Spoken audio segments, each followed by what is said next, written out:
Sudan, a country with a long history of conflict, but the latest chapter threatens to become one of the darkest.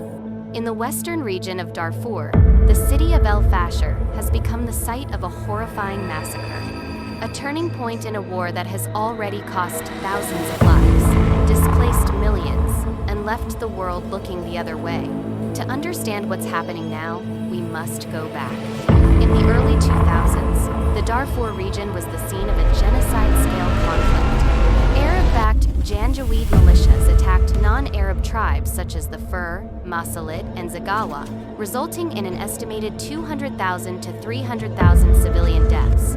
Fast forward 2 decades, and the regional dynamics have changed, but the underlying fractures remain. Competition for land and resources, ethnic tensions, weak governance, a state still haunted by the legacies of that earlier conflict. On 15 April 2023, a full-blown civil war erupted in Sudan.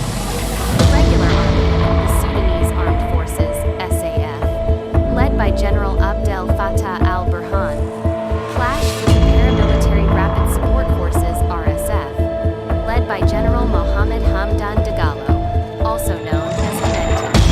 What began as a power struggle transformed into a battle for Sudan's future territorial control, resource control, ethnic lines blurred and redrawn. Fasher, the capital of North Darfur, long held by the SAF, became a major front. Over 18 months, it was under siege by the RSF and allied militias. The city held out until late October 2025. On 26 October, RSF fighters came to control. What followed has sent shockwaves through humanitarian and human rights communities. In the days following the takeover of Fasher, reports emerged of mass killings of civilians by the RSF. The toll? The numbers remain contested, but multiple credible sources suggest more than 2,000 unarmed civilians were executed in just a few days. One incident, the attack on the Saudi maternity hospital in Fasher, where over 460 people were reportedly killed, including patients, medical staff, and displaced persons.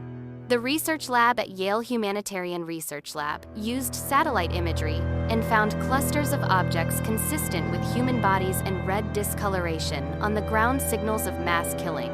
Some experts compare the scale and speed of the violence to the first 24 hours of the Rwandan genocide. The true number may be far higher, as communications in the city were cut and many areas remain unverified. So why did this atrocity happen? Several factors intersect. Resource extraction and territorial control. Darfur has gold-rich areas, and control over territory means access to looting, informal mining, smuggling. The RSF has benefited from this. Ethnic and identity-based violence. The RSF's tactics often target non-Arab ethnic groups in Darfur. In Fasher, there are reports of door-to-door clearance operations of Fur, Zagawa, and Berti communities. Weak governmental protection and impunity. The SAF withdrew from Fasher, leaving civilians exposed. Some observers say this was predictable. International involvement and neglect. Regional powers are implicated, though denials abound. Some reports point to foreign weapon flows, or lack of effective international response.